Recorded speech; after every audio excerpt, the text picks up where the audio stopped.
You know that weird moment when someone looks at you and says, "You don't actually like being the strong one all the time, do you?" And suddenly you feel exposed, like they just opened a drawer in your mind you forgot to lock. Or maybe someone notices your mood before you even say anything. You're upset. "No, I'm not." You got quiet the second they mentioned your brother. Okay, maybe a little. And instead of feeling relieved that someone understands you, you feel irritated, defensive, uncomfortable. Maybe you even pull away from them afterward. Which is strange, right? Because humans spend half their lives begging to be understood. We want people to get us. We want deeper connection. We want someone to see the real version underneath the performance. But then it happens, and suddenly your nervous system reacts like someone broke into your house. Why? Why can being deeply understood feel almost threatening? Well, because understanding is intimacy, and intimacy exposes things you've spent years carefully managing, hiding, or even hiding from yourself. And depending on the kind of person you are, being seen can feel less like comfort and more like standing under a spotlight you didn't ask for. The first type is the person who survives through control. You know them. Maybe you are them. They're organized emotionally. Even their vulnerability is curated. They tell stories about their pain in a polished way, with timing, humor, maybe a self-aware little shrug. They'll say, "Yeah, I have trust issues," like it's a fun character trait instead of an active electrical fence around their heart. Then one day, somebody notices the unscripted part, not the polished trauma story, the real thing. Maybe they say, "You joke every time you're hurt," or "You apologize before you even ask for something." Or worse, they notice you're lonely before you admit it to yourself. And suddenly you feel exposed in a way that's hard to explain. Because people who rely on control often survive by managing perception. If they can predict how others see them, they feel safe. But being understood means somebody bypassed the version you prepared. They saw the backstage area. And psychologically, that can feel like losing power. Not because understanding is bad, but because unpredictability is terrifying when your identity is built around staying emotionally composed. So what do these people do? They often distance themselves from the person who understood them best. They stop replying as quickly, they become sarcastic, they suddenly need space. Not because the connection was fake, but because it was too real. Then there's another kind of person, the one who learned that being seen comes with consequences. These are people who grew up feeling judged, criticized, or emotionally unsafe. Maybe every mistake became a lecture. Maybe vulnerability was used against them. Maybe expressing emotion made things worse instead of better. So they adapted. They became unreadable. They mastered the "I'm fine." They became emotionally self-sufficient. They reveal themselves in tiny percentages, like someone cautiously testing ocean water with one toe. And then someone comes along and reads them accurately in seconds. You act independent, but you expect people to leave. You get uncomfortable when people are kind to you. You keep people close, but never too close. Now, logically, this should feel comforting. Finally, someone understands. Finally, someone sees the hidden pain. But emotionally, alarm bells, because their brain learned an old equation. If people see the real me, I lose safety. So even healthy intimacy can accidentally trigger the same fear response as danger. That's the cruel irony of modern relationships.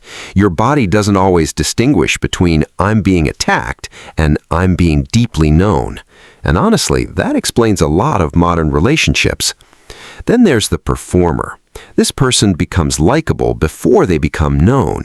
They know how to entertain, how to adapt, how to become exactly what a room needs. Funny with one group, wise with another, easygoing everywhere. Everyone loves them, but almost nobody knows them.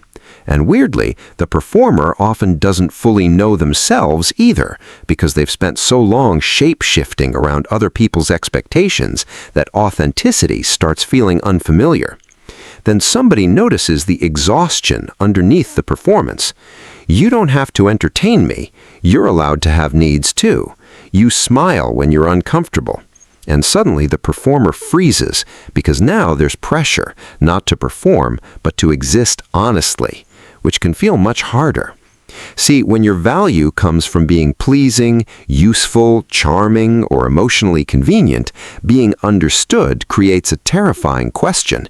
If I stop performing, will you still want me here? That's why some people become uncomfortable around those who understand them too well. The relationship starts demanding authenticity instead of performance, and authenticity is vulnerable because there's no costume to hide inside anymore. But here's the twist. Sometimes the discomfort has nothing to do with fear of others. Sometimes it's because being understood forces you to confront yourself. There's a certain kind of person who can tolerate almost anything, except accurate self-awareness. They'll stay busy constantly, distracted constantly, surrounded constantly. Noise, podcasts, scrolling, work, chaos. Anything to avoid sitting alone with uncomfortable truths. Then someone casually reflects them back. You seem unhappy lately. You always minimize your own feelings. You act like you don't care, but you care deeply. And it lands too hard. Because deep down, they already suspected it. That's the part people don't talk about enough. Sometimes being understood hurts because it collapses denial. It removes the comforting distance between who you pretend to be and who you actually are. And human beings are incredibly skilled at maintaining those distances.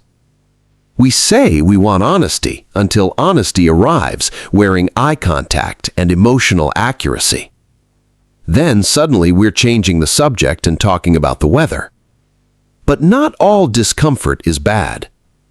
In fact, some of the most healing relationships you'll ever experience will initially feel uncomfortable precisely because they bypass your defenses. Healthy connection doesn't always feel instantly relaxing. Sometimes it feels unfamiliar. Sometimes it exposes patterns you didn't realize you had. Sometimes it asks you to stop hiding in identities that once protected you. The strong one. The funny one. The independent one. The easygoing one. And maybe that's why being understood can feel so emotionally intense. Because for a brief moment, you lose the ability to carefully manage how you're perceived, and you're faced with something much rarer. Being fully seen and still remaining in the room. No performance, no editing, no disguise. Just you. And honestly, that can feel terrifying before it feels freeing. So if you've ever pulled away from someone right after they understood you deeply, maybe you weren't rejecting connection. Maybe part of you simply didn't know what to do with it.